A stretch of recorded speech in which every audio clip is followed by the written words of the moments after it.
Hi, everyone. Welcome back to our third and final Good Food Circle webinar series of the spring.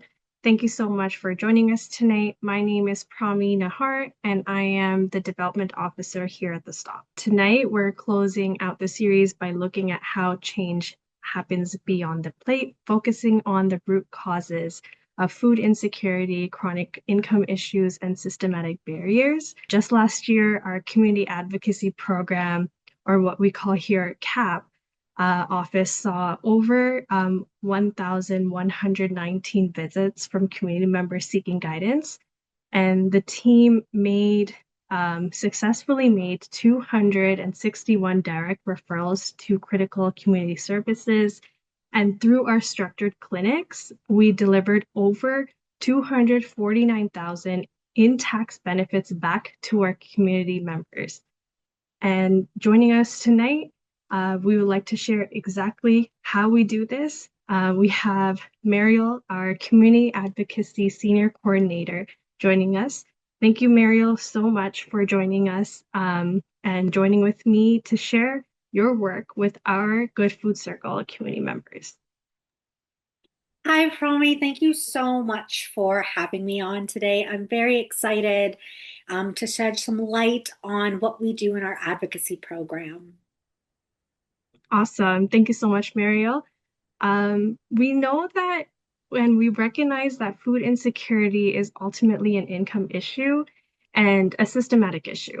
So from your perspective of leading the community advocacy program, what are the primary systematic barriers our community members are facing right now? And how does your team step in to help them navigate those challenges? Yes, definitely in the advocacy office and in the stop as a whole, we recognize that food insecurity is often a symptom of a combination of larger issues. Um, Currently, I would say some of the biggest sort of red flags that people might have that might signify that they are also going through food insecurity would be things like income issues, unstable housing at the moment, and trying to sort of navigate a very fractured social service system um, in this current landscape. So, in our advocacy work in the office, we really try to get to sort of the root of those issues. So, the advocacy office is the space where people can come in and say, hey, I got my meal, I got my food hamper, but I need help figuring out this housing issue, or I need help knowing why my file is on hold at the social assistance office. That's where we can step in and provide this more kind of wraparound service so that we're helping the person not just get their immediate needs met, but also trying to help them get to that long term sustainability as well. Yeah, thank you so much for sharing that. You often describe the program as an ecosystem of support. So how do you leverage partnerships to bring those services directly to people? Yes, it truly is an ecosystem of support. This is a sector where partnerships are important. We cannot do everything alone. So, one of the main things that we try to do in the advocacy office is, again, helping people navigate that kind of fractured social system landscape at the moment. And one of the ways that we try to do that is to try to alleviate how many places somebody has to go just so we can increase the likelihood that they actually do end up getting connected to a service that we refer them to. So one of the like tangible ways that we do this is through our clinics. So we have an ID clinic, a legal clinic, and a seasonal tax clinic. And this is done through partnerships with organizations that have that specialized knowledge, where we actually have them come into the space at the stop so that our community members can get access to those services pretty much in-house. Again, this is an evidence-based way to make sure that people actually get to the services that they are being referred to. And it also allows us to cut down on how much complex information a community member might have to share between professionals.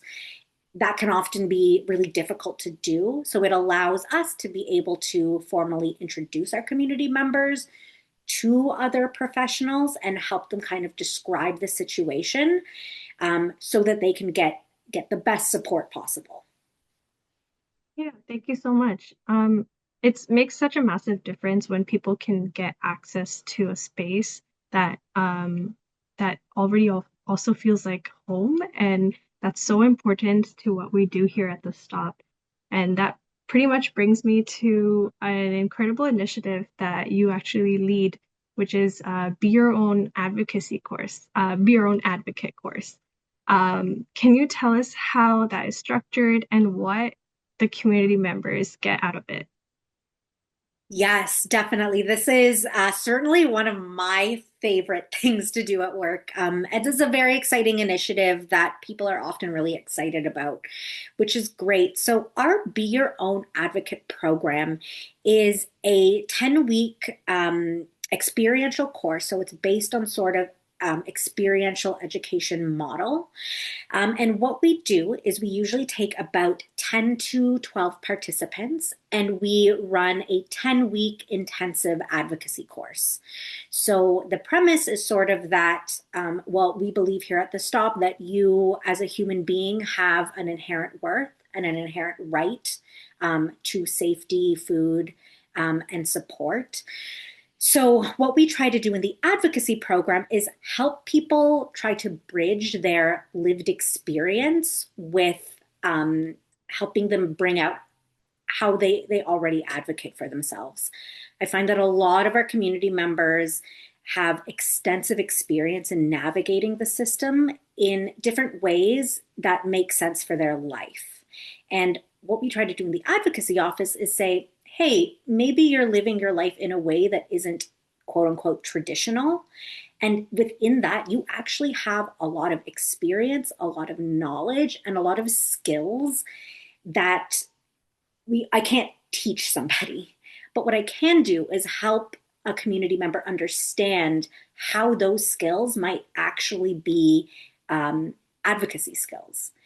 And so we do this sort of through a framework of talking about it in specific contexts. So we talk about mental health, we talk about social assistance, we talk about housing, and we really try to help our community members understand sort of the social system landscape in Toronto, and then help them learn how to navigate them and help them walk away with tangible skills so that they feel more empowered to make these decisions in their life.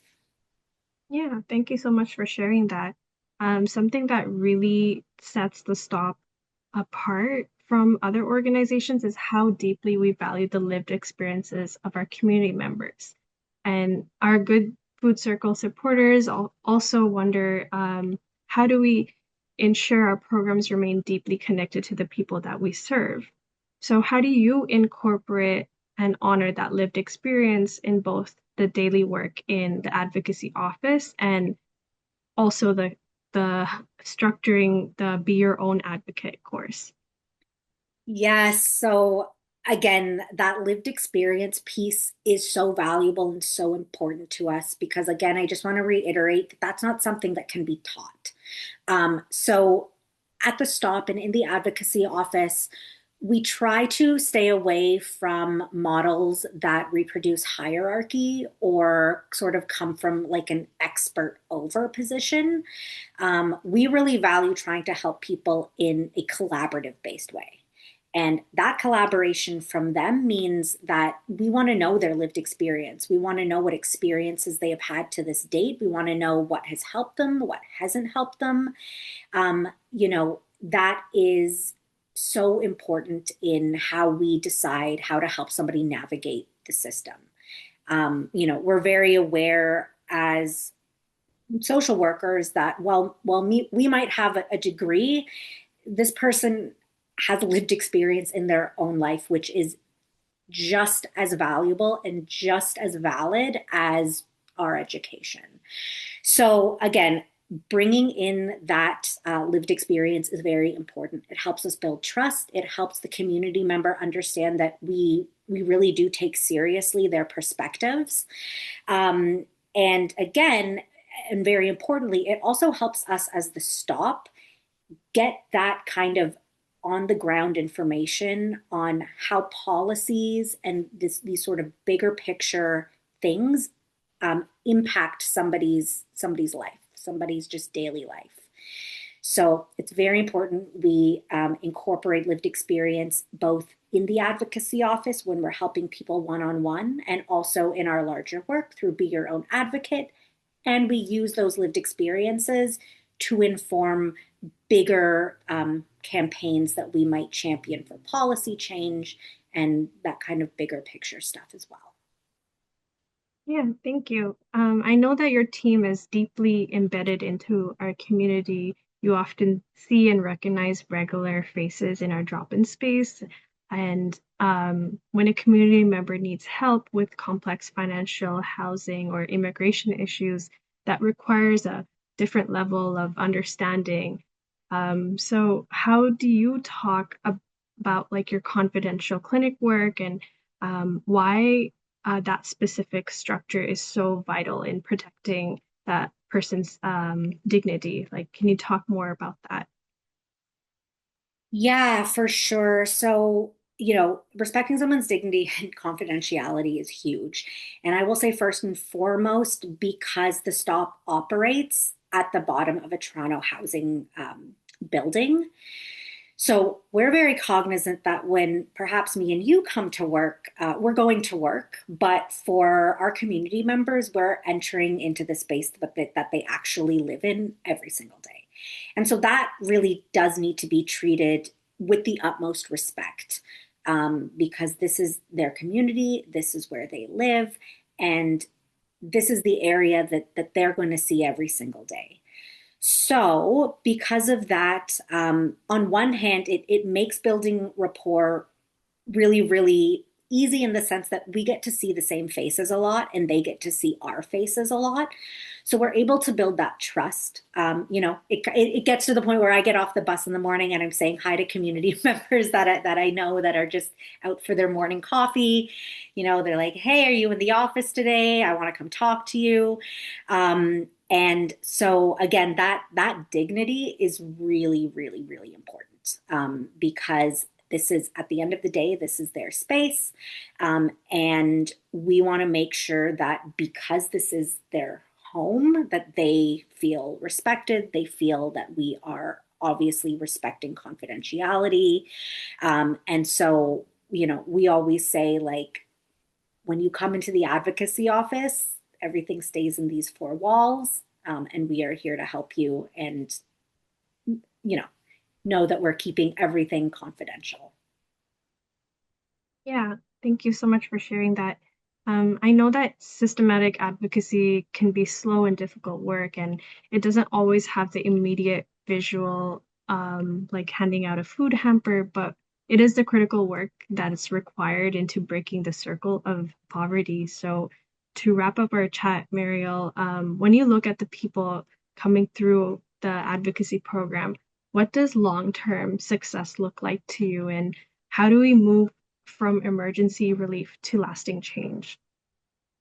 Yes, such a great question. So I want to start, like, first and foremost to say that success looks different for everybody.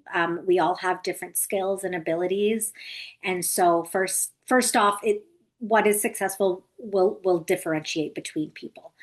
But for us in the advocacy office, ultimately, what we want to do is help somebody feel more sure of themselves, like they have more education on how to navigate the system and their rights within a system, and to get to the point where their life is stabilized ultimately. So this can look like helping them. Maybe the problem is a more kind of simple fix. Maybe we make a referral to an organization that specializes in the type of knowledge and skills that they need. It can also look like just having them come in and do check-ins with us as they kind of navigate a process that they're doing. And so again, like ultimately what we want to do is have them in a position where they're stabilized enough and feel that they have enough support around them that they can navigate this situation in the long run. And so, I mean, I've seen such great successes in that, people getting on long-term case management, people applying for benefits that maybe they felt they didn't quote unquote deserve before. But anytime for us somebody gets a resource that is really going to help them in a sustainable long-term way, for us that is a huge win. So, if we're talking about sort of longevity and sustainability, um, we really want to champion all of the services that we collaborate with, all of the social services, all of the healthcare services that give us a place to refer someone to where we can trust and know that they're going to get long-term care and appropriate care as well. Yeah, thank you so much for sharing that, Mariel. Do you have any specific examples that you could share with us? Perhaps like a story of someone that came in to the advocacy office and someone that felt like they no longer needed us because of the work that we did. Of course, keeping the community member anonymous as well. Of course, of course. I do. But I'll share one example that was just really heartwarming for everybody in the office. We had a community member that had very limited ability to speak English. They couldn't really read or talk in English fluently.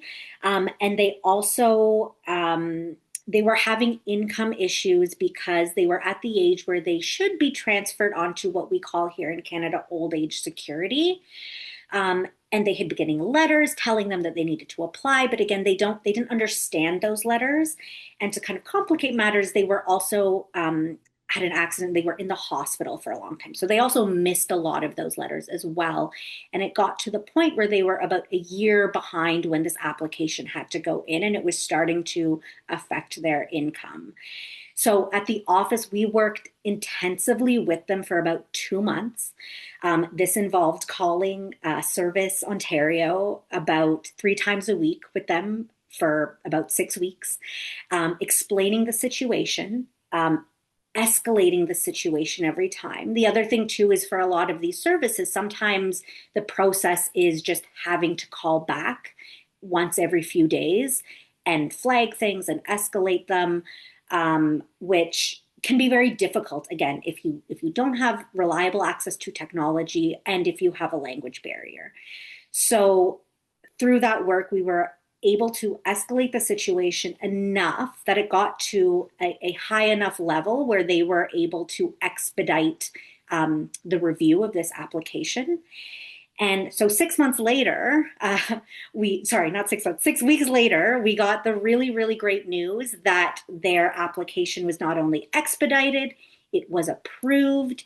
And because the government had taken so long processing this, and this person basically missed out on 12 months of income that they were entitled to, the Ontario government said, we are going to give them their full amount of back pay for the last 12 months, and we're going to expedite it so that they get it in 3 business days, which is really big because this person had under $100 in their bank account.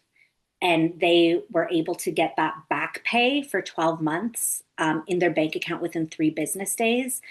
And so that was just such a great example of collaboration.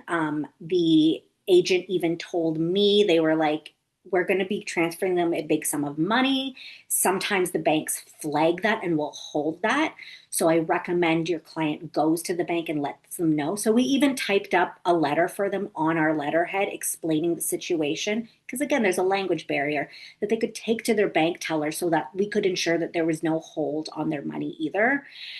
And a week later, and keep in mind, this was somebody I was seeing every single day for about 6 weeks, and then I didn't see them. And then a week later, they came back and they were like, everything. I have the money. I can get these things that I needed. I can go visit my family. And and like I haven't seen them since, which is good, which is good. We always have a kind of joke in social work that you want to work yourself out of a job. It's like the one industry you don't want repeat customers. Ideally, the person is empowered enough and has been stabilized enough in their core needs that we don't see them and we can just wave hi to them. And I see this person from time to time and they look like they're doing really, really well. So, again, a great example of why we exist, why collaboration is important, why follow up is important, and how life changing just get having the ability to help people with these stabilizing factors is. Ariel, thank you so much for giving us an insight to how deep and holistic this work really is. I know your team is really empowering our community to navigate these systems and create a real change. And thank you so much for all the work that you do. And thank you so much to our Good Food Circle members. Your commitment is exactly what allows Muriel and her team to provide this vital support to our community. We will be sending out a copy of this recording after the session as we wrap up today. So feel free to revisit it. And thank you so much for tuning in and have a wonderful evening, everyone. Thank you.